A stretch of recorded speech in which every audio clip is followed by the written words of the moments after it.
The ring mold shattered against the stone floor of the forge cave, and the sound cracked louder than any hammer strike Azra Fireblood had ever swung. "I will not forge a lie," she said, and her voice filled the cavern the way the sea filled the cove outside, relentless and impossible to hold back. Molten gold hissed where it had spilled from the broken crucible, cooling into a shape that meant nothing now, a puddle instead of a promise. Simon Walker stood 2 paces inside the entrance, salt still crusted on his boots from the tide flats, and could not make his mouth work. He had walked into this cave expecting to meet a stranger, the clan smith who would fashion the band that would end a war before it truly began. Instead, he had looked up from the threshold and found himself staring at a face he had carried in his chest for 4 years, a face he had told himself, on the worst nights, he would never see again. "Azra," he said, and it came out rough, like the name had been sitting behind his teeth the whole time, waiting. Her hammer was still in her hand. Her knuckles had gone white around the haft. For one long breath she looked at him, the way a person looks at a ghost, and then something harder closed over her eyes, something that looked almost like anger, though he would learn later it was closer to grief. Around them, the elders of both peoples had gone very still. Old Marin of Saltmere's council clutched her shawl at her throat. The clan elder, a stooped orc named Brulda with tusks worn smooth by age, looked between Azra and the broken mold with an expression somewhere between fury and fear. And at the mouth of the cave, framed by gray daylight and the crash of surf against the cliffs below, stood Magistrate Corvin Ash of Saltmere, his fine wool coat entirely wrong for a smuggler's cove, his smile entirely wrong for the moment. "Master Fireblood," Ash said smoothly, "perhaps you misunderstand the honor being asked of you. I understand it perfectly." Azra set the hammer down on the anvil with a deliberate, ringing clang.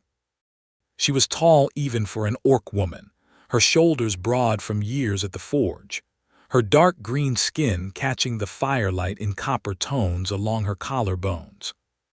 She wore a fitted leather smith's bodice, laced snug up the front over a linen undershirt with the sleeves rolled to the elbow, and a heavy work apron belted low over leather trousers that hugged strong thighs built for standing at an anvil 12 hours a day. A single braid of black hair, threaded through with small iron rings, fell over one shoulder. She was, Simon thought helplessly, even more beautiful than his memory had allowed her to be, and his memory had not been kind to him in that regard, not once in 4 years. "You want me to melt gold into a circle," Azra went on, turning that fierce gaze on the elders now, "and hand it to a man I have never met to bind me to him before either of us has said a single true word and call it peace. That is not peace. That is a transaction wearing peace's face." Her eyes flicked to Simon again and something in them cracked just slightly. "And I will not forge it, not for him, not like this." "Azra," Elder Brulda hissed, "you go too far. I have gone exactly far enough." She wiped her hands on a rag hanging from her belt, and Simon saw that they were shaking just slightly in a way her voice had not been. "Find another smith if you must have your gold trinket by moonrise. I will not lend my hands to a lie, even one meant to stop a war." She turned then and walked past all of them, out into the gray daylight and the roar of the sea, and Simon Walker, salt trader of Saltmere, forgot every careful word he had planned to say to his intended bride, and went after her instead. He had met her once before, though the world had conspired for 4 years to make him doubt it had ever truly happened. It had been autumn, the year the frost came early to the Greyfang Pass, and Simon had been 3 days out from Saltmere with a train of 6 mules loaded with salt and dried pepper bound for the eastern trading post, when the raiders came down out of the rocks. There had been 5 of them, hill bandits, the kind who took what mountain law would not punish them for taking, and Simon had gone down hard under the first swinging club, his own knife barely drawn before a boot found his ribs. He remembered the sound before he remembered seeing her. A war cry that did not belong to any human throat, and then a shape descending from the ridge above the trail like something poured out of the mountain itself, green and furious, swinging a longsword that caught the weak autumn sun and threw it back in a white flash. She had cut through the bandits the way a woman cuts through wheat that has already been threshed, efficient and almost bored by it, until only Simon remained on the ground, bleeding from his scalp, staring up at her with the stupid, dazed wonder of a man who has just watched his own death walk away disappointed. "You are still bleeding," she had said, crouching beside him, and her voice had been low and rough, and he thought even then, absurdly gentle for someone who had just killed 3 men without breaking stride. "I noticed," he had managed. She had laughed. He remembered that most of all, the surprise of it, as though laughter did not come easily to her, and she resented that it had come so easily then. Her name, she told him while she bound his head with a strip torn from her own cloak, was Azra Fireblood, and she had been 3 days out from her clan's camp on a scouting patrol when she had heard his mules screaming. They had traveled together for 4 days after that, because his mules had scattered in the fight, and it took that long to gather what remained of them, and somewhere in those 4 days, around campfires and over shared bread and dried meat, something had happened to Simon Walker that had never happened to him before. He had told her about his parents' small salt claim, about how he had built his trading route mule by mule after they died, about the long, lonely stretches of mountain road that he had never quite minded until he considered what it might be like not to be alone on them. She had told him in careful pieces about her clan, about the sword she carried, which she had forged herself the day she was named a warrior, about the way her people distrusted humans for good reason and the way she was beginning, despite every instinct that had kept her alive, not to distrust this one.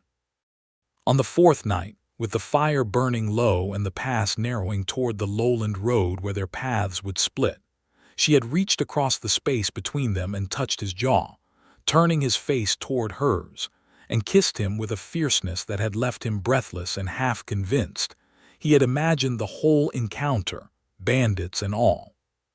"I have to go back to my clan," she had told him afterward, her forehead against his. "There is talk of a border dispute. My father will need every warrior. I'll look for you," he had said, foolish and earnest, the way only a young man saying goodbye to something he does not yet understand can be foolish and earnest. "When the roads open again, I'll look for you. Do not make promises you cannot keep, salt trader. I keep every promise I make. Ask anyone in Saltmere."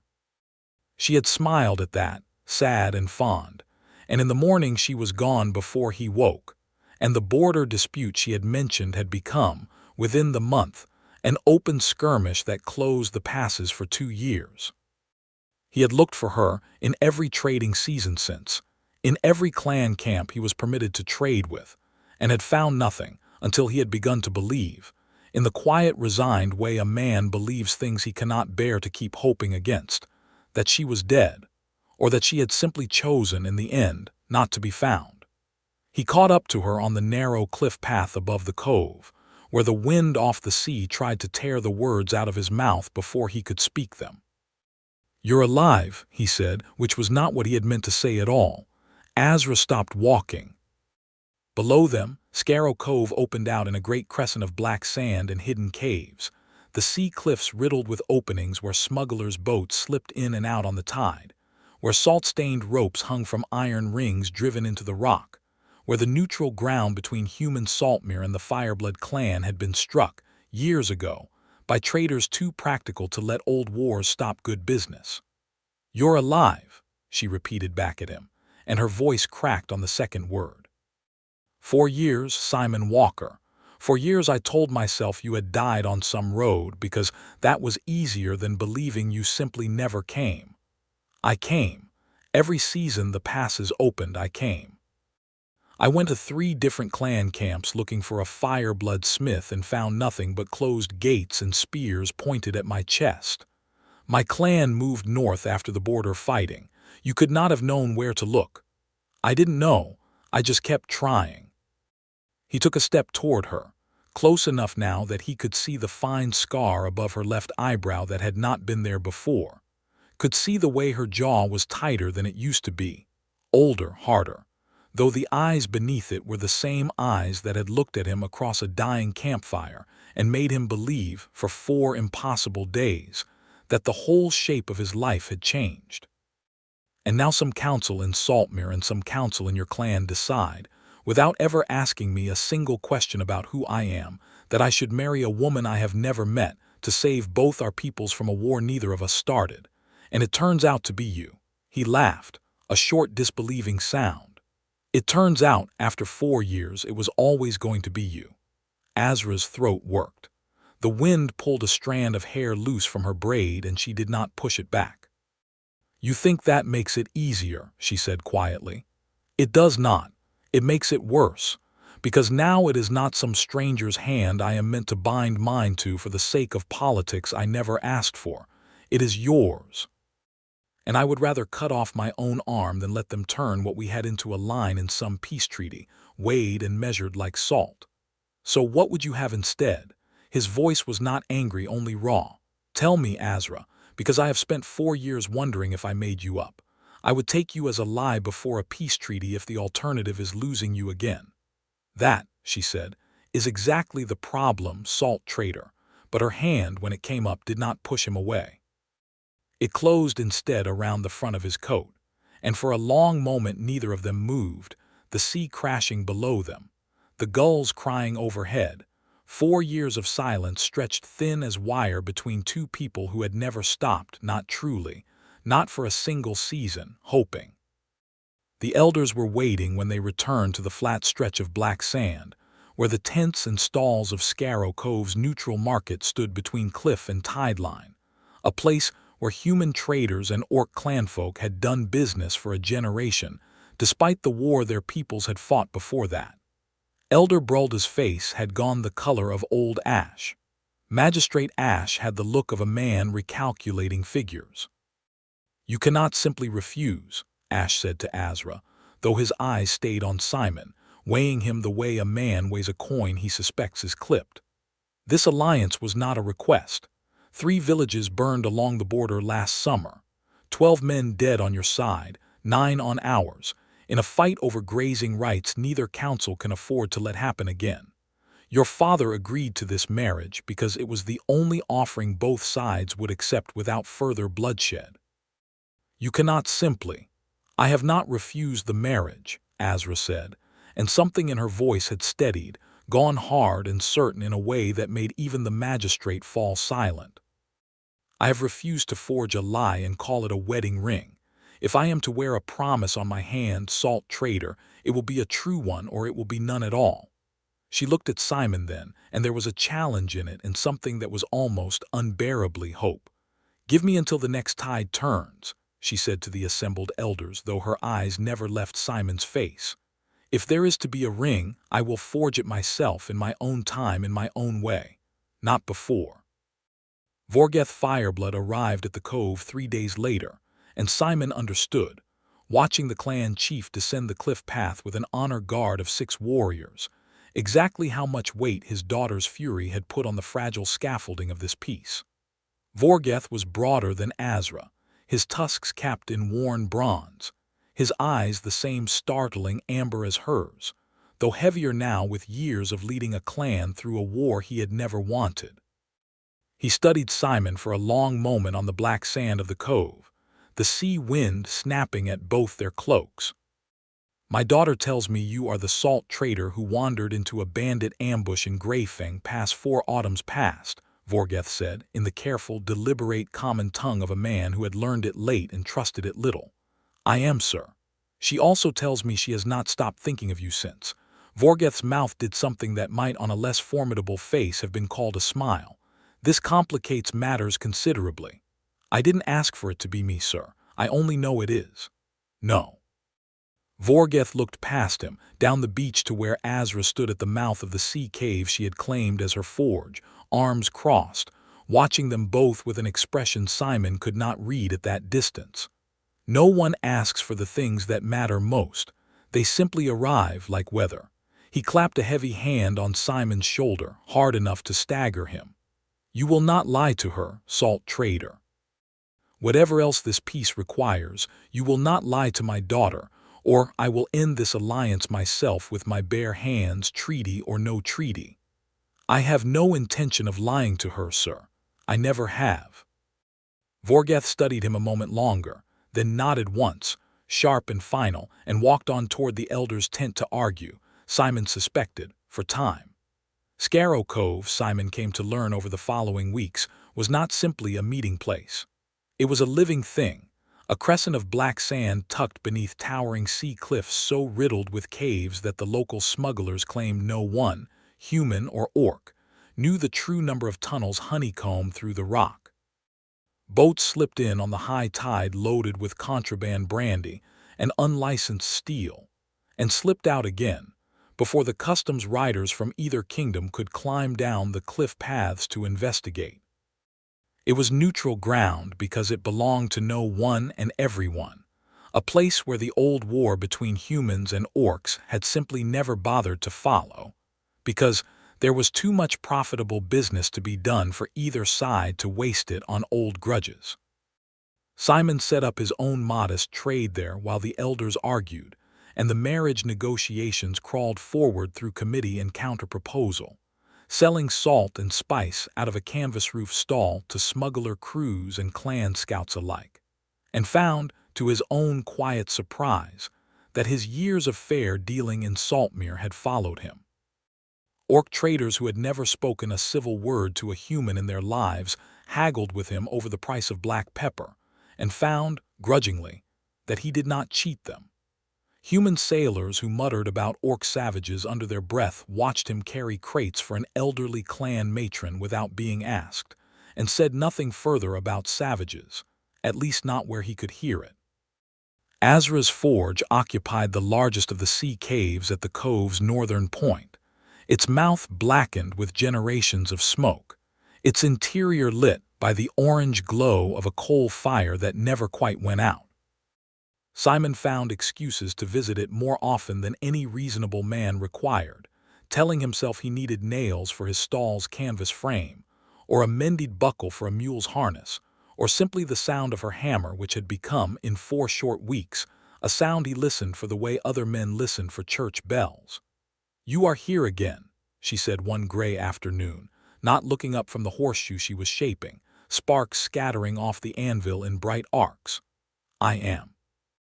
"You do not need 4 buckles mended in 1 month, salt trader."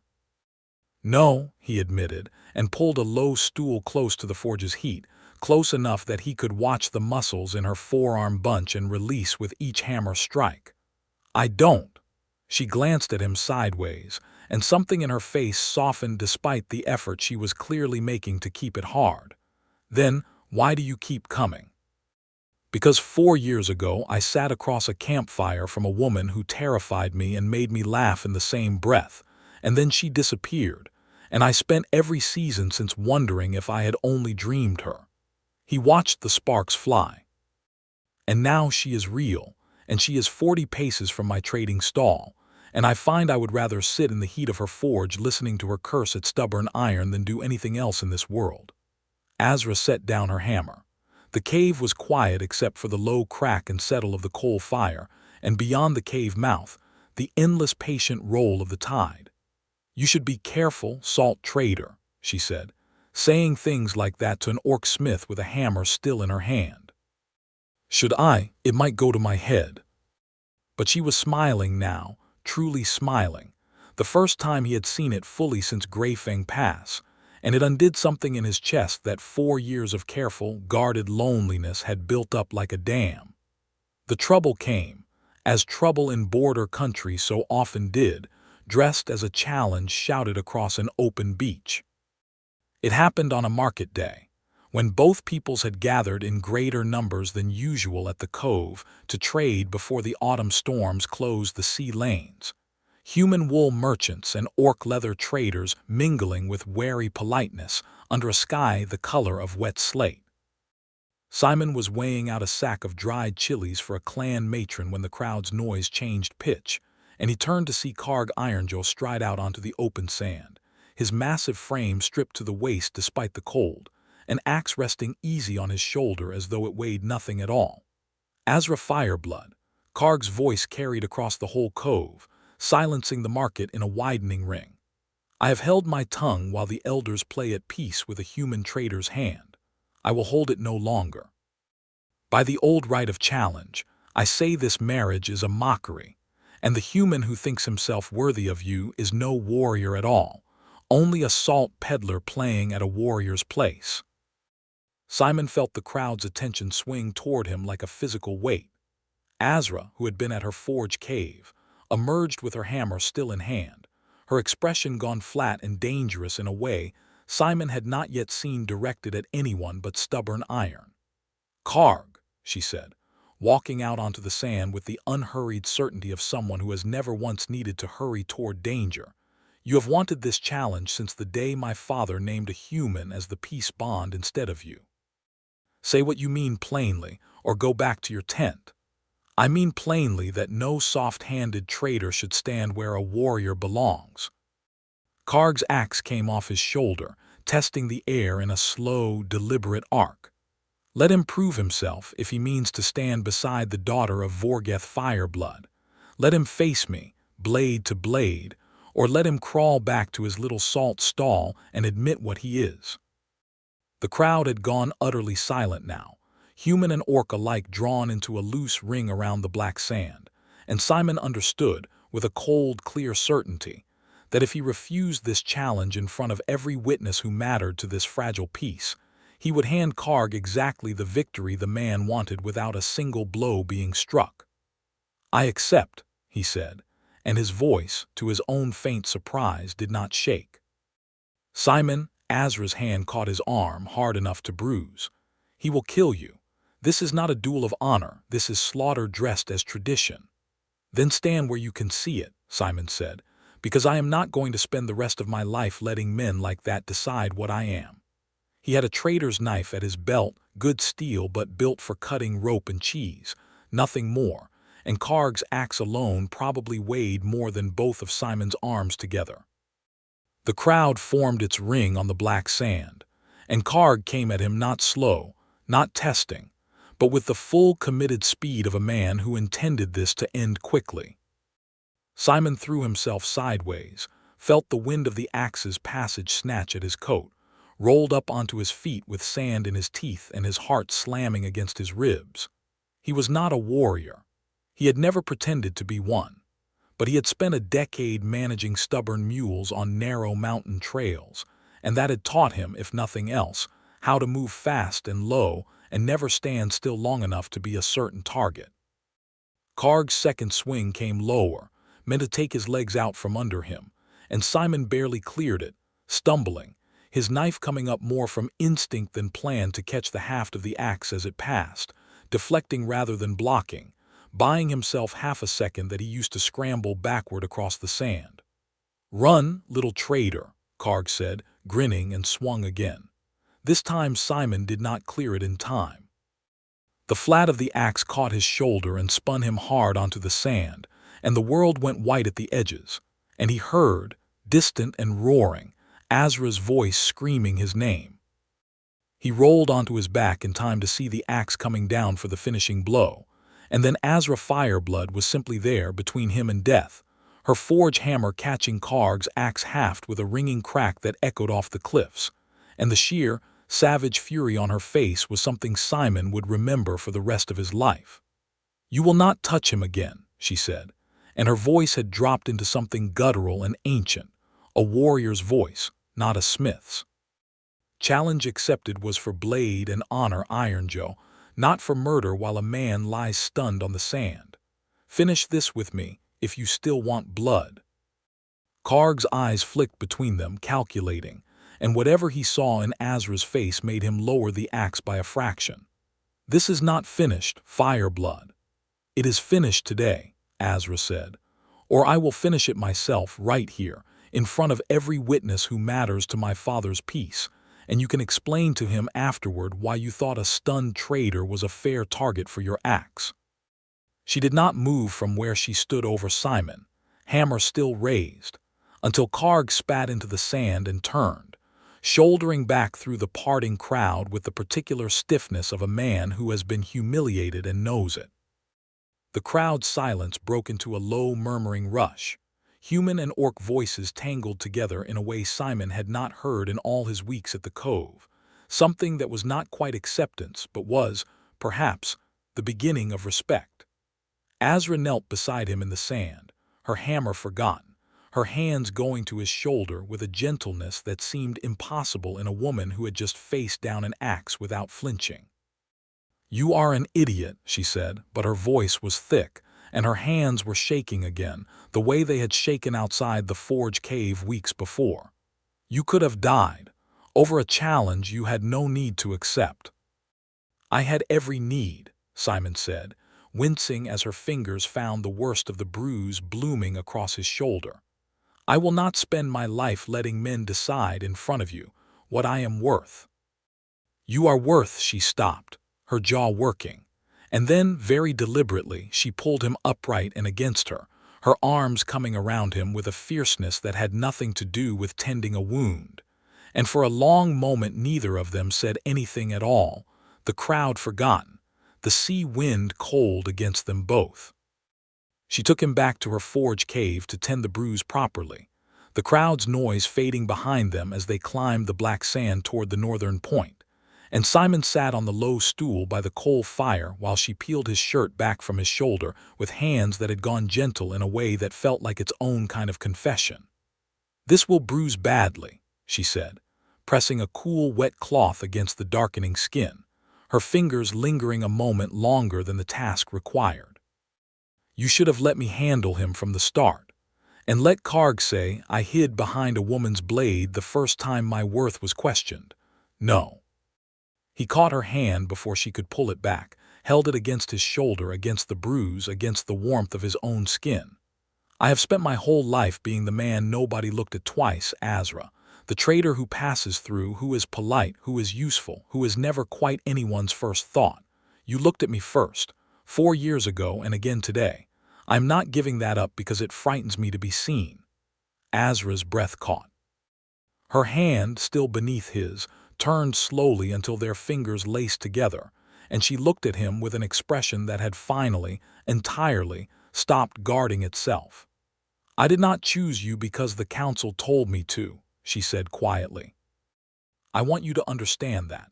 I would have refused this marriage 100 times over if it had been any other man's face waiting for me in that forge cave. I refused the ring because I was afraid of exactly this, of wanting something real, inside something built for politics, and not being able to tell the two apart anymore. Can you tell them apart now?" "Yes." She leaned forward, slow, deliberate, giving him every chance to close the distance himself. And when he did, when his mouth finally found hers, it was nothing like the desperate stolen kiss beside a dying campfire 4 years past. It was slower, surer, 4 years of longing poured into it with a patience that made his chest ache, her hand coming up to cradle his jaw the way she had that first night, except this time neither of them was going anywhere in the morning. When they finally broke apart, breathless, her forehead resting against his, she laughed softly, low and warm. "4 years," she murmured, "and you still taste like salt." "Occupational hazard," he said, and kissed her again. The elder's patience, however, was not infinite, and within the week Vorgeth Fireblood called both councils together on the black sand of Scarrow Cove to settle, once and for all, the matter of the ring. Fresh gold had been sent from Saltmere's treasury, a small chest of it carried down the cliff path by 2 of the magistrate's guards, and Elder Brolda presented it to Azra with the weary formality of a woman hoping very much that this time there would be no thrown crucibles. Azra looked at the gold for a long moment. Then she looked at Simon, standing beside her father at the edge of the gathered crowd, and something settled in her face, calm and certain in a way Simon had not seen since the challenge on the sand. "No," she said, and Brolda's face fell before Azra raised a hand to forestall the coming protest. "Not because I refuse the marriage, because I refuse this gold. It has never touched fire that mattered. It has never been tested. It has no story in it, only price." She turned and walked toward her forge cave, and the whole assembly, elders and traders and clan warriors and Saltmere councilmen alike, followed her in a slow, uncertain tide, drawn by the same instinct that draws a crowd toward a fire. At the mouth of the cave, Azra unbuckled the sword belt she had worn every day since Simon had known her, the long sword whose weight he had watched settle against her hip 1,000 times without ever quite letting himself ask its story. She drew the blade free, and it caught the gray daylight the way it had caught the weak autumn sun in Greyfang Pass 4 years before, and Simon felt his throat close as he understood, all at once, what she meant to do. "This blade," Azra said, her voice carrying across the crowd though she spoke in truth only to him, "was the first true steel I ever forged, the day my father named me warrior of the Fireblood line. I have carried it through every fight since. It killed the bandits who would have killed you in Greyfang Pass, Salt Trader, though you never knew its name until this moment. It has been the truest thing I own. My strength, my history, my name written in steel."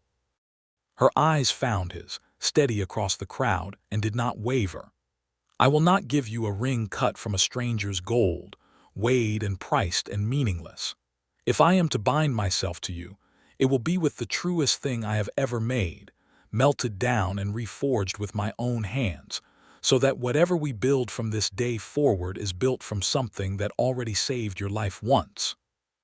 She carried the sword into the cave, and the crowd, human and orc together, followed to the mouth of it and no further, watching in a silence so complete that Simon could hear the individual crack and pop of the coal fire, as Azra fed the forge to a roaring, furious heat. She laid the blade in the coals herself, and Simon watched her face in the firelight as the steel began to glow, first dull red, then bright orange, then a white so fierce it seemed to have swallowed all the color from the world around it. Her jaw was set, her eyes bright with something that was not entirely the forge's reflection, and when she drew the softened metal free with tongs and laid it against the anvil's horn, her first hammer strike rang out across the whole cove like a bell. She worked for the better part of an hour, and no one in that crowd moved to leave, not the magistrate in his fine wool coat, not the clan elders, not the smuggler crews who had wandered up from their boats to see what drew so many people so silent to one place. Simon stood at the front of it all, close enough to feel the forge's heat on his face, and watched the woman who had saved his life once with a sword now save whatever future they might have with the same steel, folded and drawn and folded again, the metal narrowing under her hammer into a slender curved band, glowing, then dulling, then glowing again as she returned it to the coals. When at last she quenched it, plunging the finished ring into a barrel of seawater with a hiss of steam that rose like a held breath finally released, the whole cove seemed to exhale with it. She turned to him, the ring resting on a scrap of leather across her palm, still faintly warm, its surface holding a soft gray sheen, unlike any gold band Simon had ever seen, folded steel catching the light in shifting patterns like the surface of the sea itself. "This is not gold," she said, low, only for him now, though every soul on that beach strained to hear it. "It will not shine at feasts or impress your merchant friends in Saltmere. But it was forged from the blade that saved your life, by the hands of a woman who has never once, in 4 years or in this moment, stopped choosing you. If you will have it, Simon Walker, I am yours, not because a council commanded it, because I choose it. I choose you." Simon's hands were not steady when he took the ring from her palm, nor when he slid it onto his finger, and he did not care in the slightest that the whole cove watched him wipe his eyes with the back of his wrist. "I have been yours since a campfire in Greyfang Pass," he said. "I only had to wait 4 years for the world to catch up to what I already knew." The wedding itself, once the ring was made, moved forward with the strange swiftness of a thing that had finally stopped fighting itself. Vorgeth Fireblood declared it would take place at Scarrow Cove within the fortnight, on neutral ground, witnessed by both councils, sealing the peace properly before the winter storms closed the passes and gave old grudges time to fester again through a long cold season apart. Elder Brolda, satisfied at last that the smith's fury had burned itself into something the clan could be proud of rather than ashamed of, threw herself into the preparations with the fierce energy of a woman making up for lost time.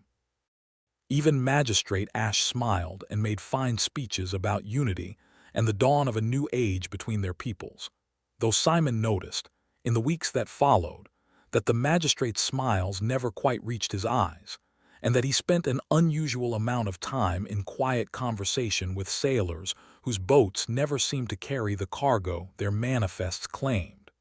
Simon should have paid closer attention to that unease. He would think later that he had been too happy to notice the shape of the danger gathering around them, too caught up in the astonishing fact of Azra Fireblood choosing him, again and again, in front of the whole watching world, to notice that not everyone watching wished them well.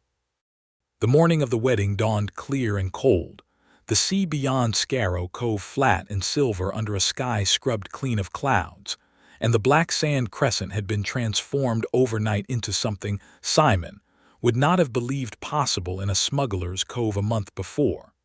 Strings of dried kelp and autumn leaves hung between driftwood poles. Long trestle tables groaned under salted fish and roasted mutton and clan bread baked in stone ovens carried down from the camp above. Human traders stood shoulder to shoulder with orc warriors, and if the peace between them was still young and fragile, it was, that morning, undeniably real. Azra emerged from her forge cave in place of her usual work, leathers wearing a ceremonial gown of deep russet, cut close through the bodice and fitted to her strong shoulders. The skirt slit for movement in the old clan fashion, iron rings woven through her braided hair in place of the single strand she usually wore, marking her, in Fireblood tradition, as a warrior entering a binding rather than a battle. Simon, wading at the edge of the black sand in the one good coat he owned, forgot every word of the vow he had spent 3 nights composing the moment he saw her walking toward him along the tide line, her father at her side, the whole gathered crowd falling silent in her wake. They had reached the center of the beach, Elder Brolda raising her hands to begin the binding words, when the first arrow struck the sand between them.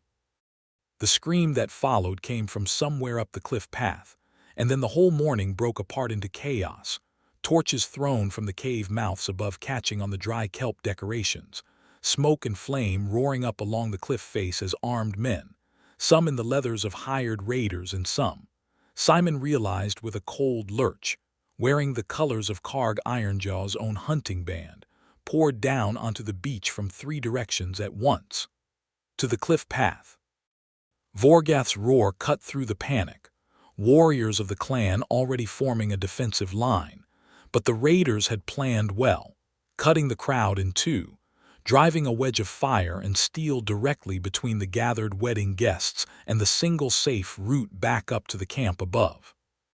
Simon grabbed Azra's hand and found her already moving, her ceremonial sleeve torn away to free her sword arm, though she had no sword yet, not since the blade had become the ring on his finger, and she fought instead with a driftwood pole and a fury that scattered 2 raiders before Simon had fully understood what was happening.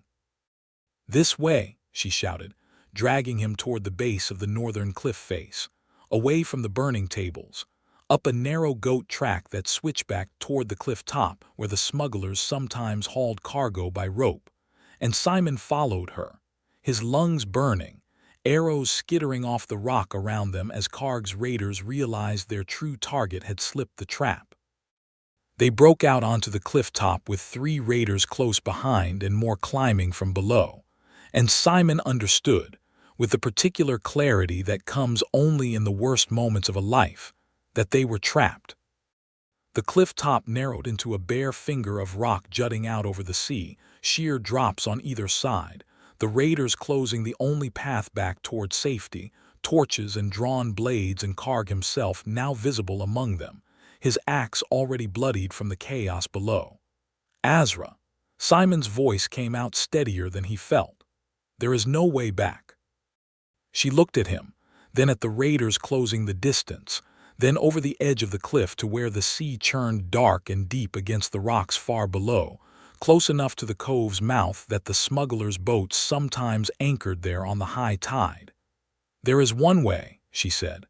"That is 100 feet of open air, Azra. It is deep water and no rocks beneath us if we jump from the point, not the ledge."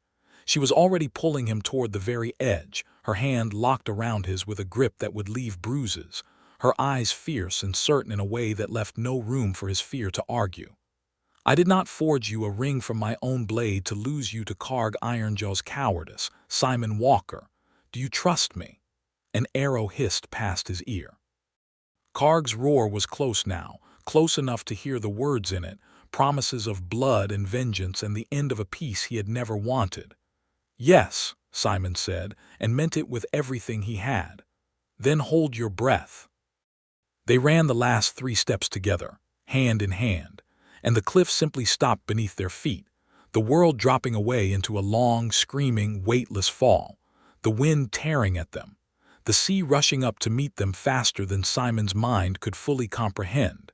And then the water took them both, cold and total and absolute, closing over his head in a roar of silence that swallowed every sound of fire and steel above.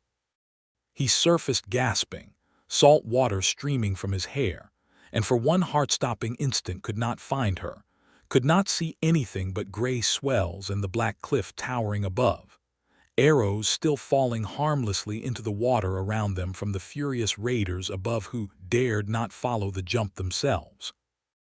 Then her hand closed around his arm, and Azra broke the surface beside him, coughing seawater, her ceremonial gown plastered dark against her skin, and relief hit him so hard he nearly went under again just from the force of it. "The cave," she gasped, pointing toward a dark opening in the cliff face at the waterline, one of the 100 hidden mouths that riddled Scarrow Cove's rock. "Swim, Simon, now, before they find a way down." They struck out together through the cold swells, the current dragging at their limbs, and reached the cave mouth just as the tide began to surge, hauling themselves onto a shelf of rock deep enough inside that the daylight fell away behind them into echoing darkness, the sound of the sea, and distantly, the shouts of the raiders above, fading into the stone. They lay there for a long moment, soaked and shaking, simply breathing, and then Azra laughed, a wild, disbelieving sound that startled an answering laugh out of Simon before either of them could stop it, the two of them shaking with adrenaline and cold and the sheer impossible fact of being alive. "You are insane," Simon managed. "You know that. Completely insane." "I am also correct," Azra said. "We are alive, and Karg is standing on a cliff top swearing at open air." She pulled herself upright, wringing water from her ruined gown, and then her humor faded as she looked back toward the cave mouth, toward the smoke still visible against the sky beyond it. "My father, the others." Vorgeth had warriors forming a line before we even reached the goat track. "He will hold." Simon caught her hand, drew her back down beside him on the rock shelf, deeper into the sheltered dark where the worst of the cold sea wind could not reach. "We cannot help them by drowning ourselves trying to swim back into an ambush. We wait for the tide to turn, and then we find a way around." Azra studied him for a long moment in the dim light filtering from the cave mouth, and something in her face, still flushed from the fall and the cold water and the wild laughter, softened into something else entirely. "4 years ago," she said quietly, "I told myself I could not want you, because wanting you was a weakness my clan could not afford. Today I jumped off a cliff holding your hand rather than let you face an axe without me. I do not think I have ever stopped being weak where you are concerned, Simon Walker. I don't think it's weakness." He reached up, brushed a strand of wet hair back from her face, his hand lingering against her jaw the way hers had lingered against his shoulder weeks before. "I think it might be the strongest thing either of us has ever done." She turned into his touch, and this time there was no hesitation left in either of them, no council to answer to, no crowd to witness, only the two of them in the sheltered dark of a smuggler's cave with the sea sighing at the entrance and 4 years of waiting finally, completely, spent. When she kissed him this time it was not slow and careful as it had been at the forge, nor desperate as it had been on the beach after Karg's challenge. It was certain, unhurried despite the danger still hanging over them both, the kiss of two people who had already decided, in every way that mattered, that whatever came next they would face it together. And Simon Walker, who had spent a decade of lonely mountain roads believing himself destined to matter to no one in particular, felt, for the first time in his life, entirely and completely chosen.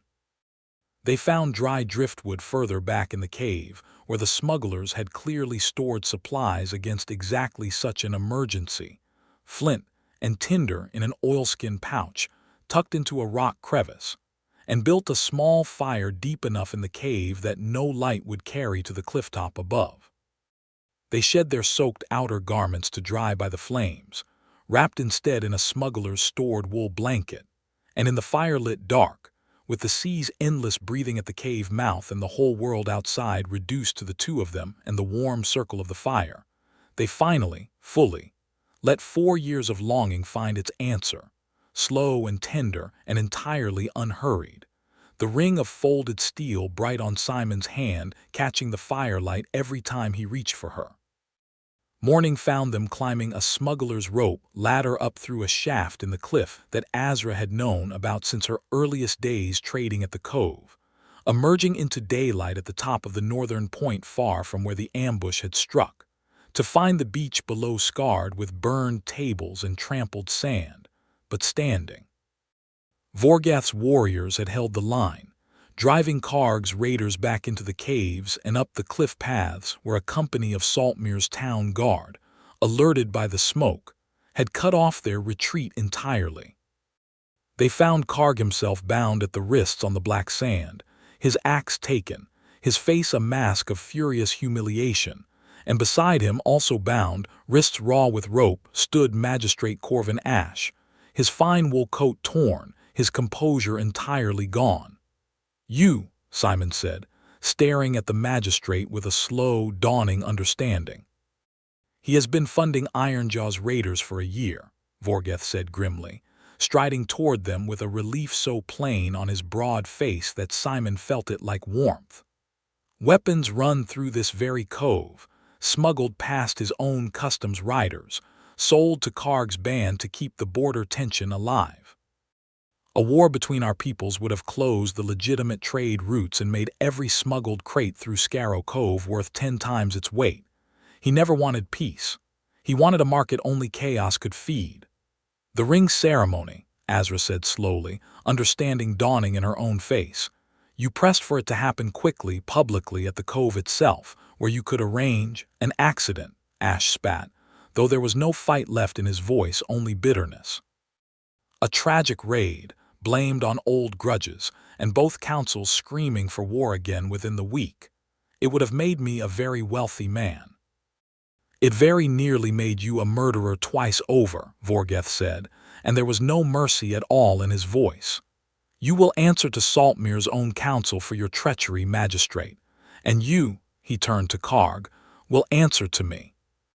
Karg said nothing at all, and something in his silence, defeated and small now that his conspiracy lay exposed on the black sand for both peoples to see, told Simon that whatever punishment Vorgath intended, the clan's rival warrior had lost far more than his freedom in that moment. He had lost, entirely and publicly, the argument that peace between their peoples was weakness, proven wrong by the very woman he had tried to destroy standing whole and unbroken on the sand, her hand still locked tight in a human trader's grip. The council that assembled a week later at Saltmere's town gate was unlike any gathering the border town had seen in a generation. Word of the ambush and its unmasking had traveled ahead of them on every trade road, and the crowd that gathered at the gate when Simon and Azra rode in together, Vorgath, and a full honor guard of clan warriors flanking them, Elder Brolda and a delegation of Saltmere's own councilmen walking before them, was larger than any Simon had seen in his 10 years working the town's mountain routes. He felt Azra's hand tighten in his as they passed beneath the old stone gate arch, and understood the fear beneath it, the memory of every closed door and suspicious glance she had weathered simply for existing in a world that had taught her, from birth, to expect a human town's hatred rather than its welcome. But the crowd that lined Saltmere's main street that morning did not close its doors. They had heard, by then, every version of the story that mattered. How the orc smith had refused to forge a lie, how she had melted down her own sword to make a truer promise, how she had leapt from a cliff to save the life of a man the town had once thought too ordinary to matter, how together they had exposed the very magistrate who had been bleeding the town's treasury for a year while pretending to broker its peace. An old woman at the edge of the crowd, whom Simon recognized as one of his oldest and most demanding customers, stepped forward as they passed and pressed a small bundle of dried lavender into Azra's free hand, an old Saltmere custom for welcoming a new bride into the town, and said nothing at all, only nodded once, before stepping back into the crowd. It was not everyone. There were still faces in that crowd that watched with old suspicion, arms crossed, unconvinced by one dramatic story that a war of generations could truly be laid to rest. But there were more faces that watched with something closer to wonder, and by the time Simon and Azra reached the town square, where a wooden dais had been raised for the formal completion of the ceremony that a raider's ambush had so violently interrupted, the crowd's murmur had settled into something that felt, unmistakably, like welcome. Elder Brolda and the head of Saltmere's council, an aging, careful man named Aldous Rennick, stood together on the dais, and it was Rennick himself, not Brolda, who called for silence and who spoke first. "A month ago," Rennick said, his voice carrying across the square, "this council sent a peace to be sealed in gold, weighed and measured, because we believed that was the only language both our peoples understood anymore after a generation of war. We were wrong." He looked to where Azra and Simon stood together at the base of the dais. "The smith refused our gold. She gave us steel instead, forged from her own blade, and in doing so taught this town more about what real peace requires than any treaty we have signed in 20 years. Peace is not a transaction. It never was. It is a choice, made again and again, by people willing to bleed for it and build with it both." He gestured them up onto the dais, and Simon climbed the rough wooden steps with Azra's hand in his, the whole square silent and watching, the sea wind that always found its way even this far inland from Scarrow Cove tugging gently at Azra's braid, the iron rings woven through it catching the midday sun. "Simon Walker," Elder Brolda said, taking up the old clan words now, her voice steady and clear, "will you take this warrior's promise, forged in fire and given freely, and hold it as the truest thing you own?" "I will," Simon said, and his voice did not shake at all. "I have wanted nothing else since the day she pulled me out of a bandit ambush and made me believe, for the first time in my life, that I was worth saving. Azra Fireblood," Brolda turned to her, "will you take this traitor's hand, offered without a council's command, and hold it as your own true choosing?" "I will," Azra said, and there was nothing guarded left in her voice at all, only a fierce, open certainty that carried across the whole silent square. "I chose him 4 years ago across a dying fire, and I have chosen him every day since, and I will go on choosing him for as long as I have breath to do it, not because any treaty demanded it of me. Because he is the truest thing I have ever forged a promise around, steel or otherwise."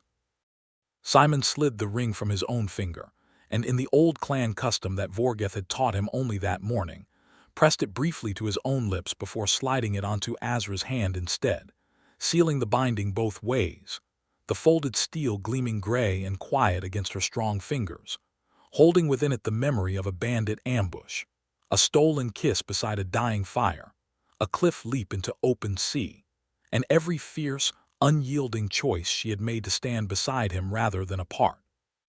The square erupted, human and orc voices together, and Simon Walker, who had spent a decade of mountain roads believing himself destined to remain forever a little apart from the world around him, found himself lifted nearly off his feet by the crush of well-wishers, found Vorgeth's heavy hand clapping his shoulder hard enough to stagger him again, found Azra's laughter, bright and unguarded and entirely his, ringing out over the whole celebrating crowd. That evening, as the town's bonfires burned late into a clear autumn night, and both peoples shared bread and salted meat and clan ale at long tables set up in Saltmere Square, Simon and Azra slipped away together to the low wall at the edge of town, where the mountain road wound away toward Greyfang Pass and beyond it toward Scarrow Cove and the long line of the sea. "Do you regret it?" Simon asked quietly, watching the bonfires reflect in her amber eyes. "Any of it. The council, the challenge, the cliff, all of it." "I regret nothing," Azra said, "except perhaps 4 wasted years I might have spent looking harder for a salt trader who kept his promises." She turned his hand over in hers, studying the folded steel ring resting now on his finger where it belonged, and then lifted her own hand to show its twin, the second band she had forged from the same blade in the quiet days after the wedding's true completion, resting on her own finger, steel instead of gold, exactly as it should be. "I made a promise to you once, beside a fire in Greyfang Pass," Simon said. "I told you I would keep every promise I made. I did not know then that it would take 4 years and a war nearly reignited, and a cliff jumped in a wedding gown to see it through. But I kept it. You did." Azra leaned her head against his shoulder, and beyond them the bonfires burned, and the town that had once looked at her only with suspicion now spilled its warmth and its welcome out into the autumn night around them both. "Welcome home, Simon Walker." "Welcome home," he echoed, and meant it entirely, because for the first time in his whole life, home was not a place at all. It was simply her, steel and fire and fierce, unshakable love, sitting beside him under a sky full of stars, choosing him as she always would, again and again.